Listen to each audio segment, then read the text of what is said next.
அது ஒரு அழகான நகரம். அந்த நகரத்துல ஷங்கர் சுமக்கின்ற ஒரு தம்பதி வாழ்ந்துட்டு வந்தாங்க. ரொம்ப பணக்காரர்களான அவங்க பெரிய பையன் கிஷோருக்கு ஒரு பணக்கார வீட்டு பொண்ணு கல்யாணம் செஞ்சு வச்சிருந்தாங்க. சின்ன மகன் ஹரிஷ் சென்னையில இன்ஜினியரா வேலை பார்த்துட்டு இருந்தான். சுமதி ரொம்ப பணத்தாசை புடிச்சவங்களா இருந்தாங்க. அதனால சின்ன மகன் ஹரிஷுக்கும் ஒரு பெரிய பணக்கார வீட்டு பொண்ண கல்யாணம் பண்ணி வச்சு நிறைய வரதட்சணை வாங்கணும்னு கனவு கண்டுட்டு இருந்தாங்க. எல்லாமே ஆரம்பத்துல நல்லாதான் போயிட்டு இருந்துச்சு. அந்த நகரத்துக்கு பக்கத்துல இருக்கிற ஒரு சின்ன கிராமத்துல தான் லட்சுமின்னு ஒரு பொண்ணு சின்னதா இட்லி கடை வச்சு நடத்திட்டு இருந்தா. அவளுக்கு அப்பா அம்மான்னு யாரும் கிடையாது, தனியாதான் வாழ்ந்துட்டு இருந்தா. ஒரு நாள் சுமதியோட இளைய மகன் ஹரிஷ் வேலை முடிஞ்சு சென்னையில இருந்து வீட்டுக்கு வந்துட்டு இருந்தான்.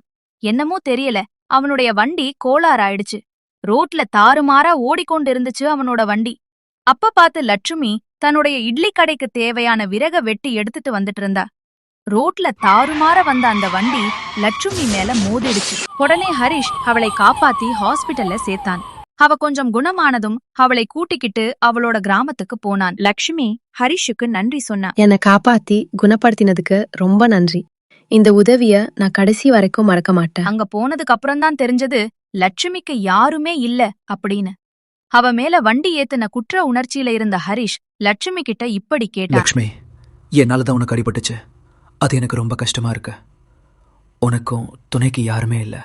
அதனால நான் உன்னை கல்யாணம் பண்ணிக்க ஆசைப்படுறேன். என்ன கல்யாணம் பண்ணிக்கிறியா? எனக்கு யாருமே இல்ல. நான் ரொம்ப கஷ்டப்பட்ட பொண்ணு. எனக்கும் உங்களை பிடிச்சிருக்கு. ஆனா நீங்க பார்க்க பணக்காரரா இருக்கீங்க. நீங்க என்ன கல்யாணம் பண்றதால உங்களுக்கு தான் பிரச்சனை வரும்னு நினைக்கிறேன். பிரச்சனை வரும்தா, ஆனாலும் பாத்துக்கலாம். எந்த கஷ்டம் வந்தாலும் நான் உன்னை விட்டு பிரியவே மாட்டேன் லட்சுமி. எங்க அம்மா கொஞ்சம் சத்தம் போடுவாங்க. சரி, என்ன ஆனாலும் பாத்துக்கலாம், வா அப்படின்னு லக்ஷ்மிக்கு ஆறுதல் சொல்லிட்டு ஹரிஷ் அவளை கூட்டிட்டு வீட்டுக்கு போனான். வீட்டுக்குள்ள சுமதியும் மூத்த மருமக வீணாவும் சிரிச்சு பேசிட்டு இருந்தாங்க. ஹரிஷ் மட்டும் முதல்ல வீட்டுக்குள்ள போனா. திடீர்னு ஹரிஷ பார்த்ததும் சுமதிக்கு அதிர்ச்சி ஆயிடுச்சு. அட ஹரிஷ், என்ன திடீர்னு வந்து நிக்கிற? நீ வரன்னு சொல்லவே இல்லையே. அம்மா, என்ன மன்னிச்சிருங்க.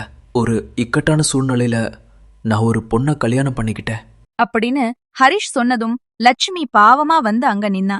அம்மா, உங்களுக்கு இவளை பிடிக்காதுன்னு தெரியும். ஆனா இவளை நான் கல்யாணம் பண்ணலனா பெரிய பாவத்துக்கு ஆளாகி இருப்பேம்மா. எங்களை மன்னிச்சு ஏத்துக்கங்கம்மா அப்படின்னு ஹரிஷ் சொன்னதும் கோபத்தின் உச்சிக்கே போயிட்டாங்க சுமதி. எவ்வளவு தைரியம் இருந்தா என் முன்னாடியே வந்து இந்த பிச்சைக்காரிய கல்யாணம் பண்ணிட்டேன்னு சொல்லுவ? உனக்கு எவ்வளவு பெரிய இடத்துல சம்பந்தம் பேசி முடிவு பண்ணிருக்கேன் தெரியுமா? நீ என்னடானா இந்த ஒண்ணு இல்லாதவள கூட்டிட்டு வந்து நிக்கிற. போதாத குறைக்கு மூத்த மருமக வீணாவும் லட்சுமியை திட்டினா. ஐயோ அத்தை, இந்த பொண்ண பாக்கவே சகிக்கல. இவளை எப்படியாவது துரத்தி விட்டுடுங்க. இரு, உங்க அப்பாவை கூட்டிட்டு வரேன். என்னங்க, எப்ப பார்த்தாலும் சாப்பாடு தானே உங்களுக்கு? முதல்ல கீழே வாங்க, வந்து இந்த அநியாயத்தை என்னன்னு கேளுங்க. சுமதி, இவ்வளவு கோவமா வர? என்ன நடந்துச்சு? இங்க பாருங்க, உங்க செல்ல பையன் ஹரிஷ் பண்ண காரியத்தை பாத்தீங்களா? போயும் போயும் இவள கல்யாணம் பண்ணிட்டு வந்திருக்கான். சுமதி இவ்வளவு கோவமா வந்து சொன்னாலும் லக்ஷ்மிய பார்த்த உடனே சங்கரோட மனசுல இரக்கம் வந்துருச்சு. அரடே ஹரிஷ், நீ இந்த பொண்ணதான் கல்யாணம் பண்ணிருக்கியா? பார்க்கவே லட்சுமிகரமா இருக்கா. உன் சந்தோஷந்தான்பா அப்பாக்கு முக்கியம். நீங்க 2 பேரும் நல்லா இருங்க. சங்கர் இப்படி சொன்னதோ சுமதிக்கு கோவம் இன்னும் அதிகமாயிடுச்சு. போதும், வாயை மூடுக. இங்க பாருடா ஹரிஷ், இனி ஒரு நிமிஷம் கூட நீங்க 2 பேரும் இந்த வீட்ல இருக்க கூடாது. என் கண்ணு முன்னாடி நிக்காம வீட்டை விட்டு வெளியில போங்க. போய் இந்த பிச்சைக்காரி கூட சேர்ந்து நீயும் பிச்சை எடு அப்படின்னு சுமதி அவங்க 2 பேரையும் வீட்டை விட்டு துரத்தி விட்டுட்டாங்க. வீட்டை விட்டு போன ஹரிஷும் லக்ஷ்மியும் ஒரு சின்ன குடிசை வீட்டுல வாழ்க்கைய ஆரம்பிச்சாங்க. என்னாலதான் உங்களோட வசதியான வாழ்க்கையை விட்டுட்டு இப்படி என் கூட வந்து கஷ்டப்படுறீங்க. அதெல்லாம் ஒண்ணும் இல்ல லட்சுமி. உன்ன மாதிரி நல்ல பொண்ணு எனக்கு கிடைச்சதுக்கு நான் சந்தோஷம்தான் படணும். கொஞ்ச நாள்ல என் சம்பளத்தை வச்சு ஒரு நல்ல வீடு வாங்கலாம். அது வரைக்கும் ஏதாவது ஒரு சின்னதா வேலை செய்யலாம். நான் நல்லா சமையல் பண்ணுவேன். நீங்க உங்க வேலைக்கு திரும்பி போற வரைக்கும் நம்ம ஏன் சின்னதா ஒரு இட்லி கடை ஆரம்பிக்க கூடாது? நல்ல யோசனைதான். உடனே அதுக்கான ஏற்பாடு பண்ணிடலாம். லக்ஷ்மி ஒரு சின்னதா இட்லி கடை ஆரம்பிச்சா. அவளோட கை பக்குவத்துக்கு சீக்கிரமாகவே நிறைய பேரு சாப்பிட வந்தாங்க. அந்த ஊர் முழுக்க அவளோட இட்லி கடை சீக்கிரமா ஃபேமஸ் ஆயிடுச்சு. லட்சுமியோட இட்லி கடை பத்தி கேள்விப்பட்ட சுமதியும் வீணாவும் மேரா சங்கர் கிட்ட போனாங்க. என்னங்க, உங்க ஆசை மருமக இட்லி கடை ஆரம்பிச்சிருக்காளாமே. என்னமோ அவ கடை இட்லி மட்டும்தான் டேஸ்டா இருக்கா, ஊர்ல எல்லாரும் பேசிக்கிறாங்க. மரியாதையா எனக்கும் ஒரு ஹோட்டல் வச்சு கொடுங்க. அவளை விட சூப்பரா சமைச்சு அவளை ஜெயிச்சு காட்டுறேன். ஆமா மாமா, அத்தைக்கும் எனக்கும் ஒரு ஹோட்டல் வச்சு கொடுங்க. அந்த லட்சுமியை விட சூப்பரா சமைச்சு நாங்க நல்ல பேர் வாங்குறோம். வேற வழி இல்லாம சங்கர் சுமதிக்கும் வீணாவுக்கும் ஒரு ஹோட்டல் வச்சு கொடுத்தாரு. லட்சுமிக்கு போட்டியா ஒரு ஸ்வீட் கடை ஆரம்பிச்சாங்க. ஆனா ஒருத்தர் கூட அவங்க கடைக்கு வந்து வாங்க வரல. அத்தை, நம்ம கடையில ஒருத்தன் கூட வந்து வாங்க வரல. பேசாம சுமதி கடைக்கு போய் அவ இட்லி மாவை எடுத்துட்டு வந்து நம்மள காலையில இட்லி சுட்டு வித்துருவோம். யாருக்கும் சந்தேகம் வராது.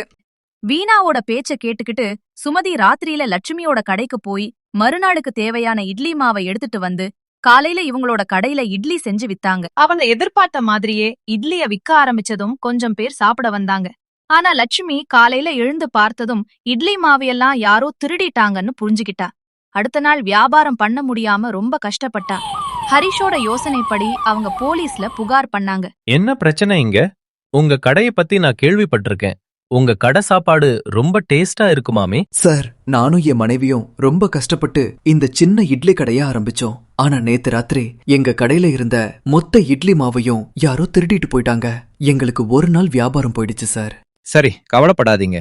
இன்னைக்கு ராத்திரியும் திருடங்க திருட வராங்களான்னு மறைஞ்சிருந்து பாப்போம். அப்படின்னு அந்த போலீஸ் ஆறுதல் சொல்லிட்டு போனாரு. லக்ஷ்மியோட கைப்பக்குவம் மாதிரி இட்லி சுட தெரியாத வீணாவும் சுமதியும் அடுத்த நாள் கடையில எப்படி இட்லி விக்கிறதுன்னு குழப்பத்துல இருந்தாங்க. மருமகளே, வேற வழியே இல்ல. இன்னிக்கும் அவ கடையில போய் இட்லி மாவை திருடி நம்ம கடைக்கு எடுத்துட்டு வந்துட வேண்டிதான் அப்படின்னு முடிவு பண்ணி சுமதியும் வீணாவும் லட்சுமியோட கடைக்கு இட்லி மாவை திருட போனாங்க. அப்பதான் மறைஞ்சிருந்த போலீஸ் வெளியில வந்தாரு. போலீஸ பார்த்ததும் சுமதிக்கும் வீணாவுக்கும் பயம் ஆயிடுச்சு. போலீஸ் கிட்ட கையும் களவுமா மாட்டிக்கிட்டதும் வீணா, ஐயோ சார், எனக்கும் இதுக்கும் எந்த சம்பந்தமும் இல்ல. எல்லாத்துக்கும் காரணம் என் மாமியார் தான். இவங்க தான் வற்புறுத்தி என்ன இப்படி செய்ய வச்சுட்டாங்க. என்ன விட்டுருங்க சார் அப்படின்னு சொல்லிட்டு வீணா அந்த இடத்துல இருந்து திரும்பி கூட பார்க்காம தப்பிச்சு ஓடி போயிட்டா.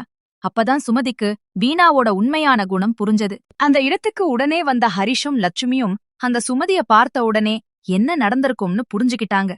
போலீஸ் கிட்ட சுமதிய விட்டுடும்படி கேட்டுக்கிட்டாங்க. அதனால போலீஸ் அங்க இருந்து கிளம்பி போயிட்டாரு. ஆபத்துல தன்னை காப்பாத்தின லட்சுமியோட நல்ல மனச சுமதி புரிஞ்சுக்கிட்டாங்க. ஹரிஷியும் லட்சுமியும் மனசார ஏத்துக்கிட்டாங்க. லக்ஷ்மி, என்ன மன்னிச்சிருமா. உன் நல்ல மனச புரிஞ்சுக்காம நான் உன்னை ரொம்ப காயப்படுத்திட்டேன். எனக்கு சின்ன வயசுலயே அம்மா அப்பான்னு யாரும் இல்ல. நீங்க என்கிட்ட மன்னிப்பெல்லாம் கேட்க வேண்டாம். என்ன மருமகளா ஏத்துக்கிட்டீங்களே, அதுவே போதும் அத்தை. அப்புறம் சுமதியும் லட்சுமியும் ரொம்ப அன்பான மாமியார் மருமகளா சந்தோஷமா வாழ்ந்தாங்க.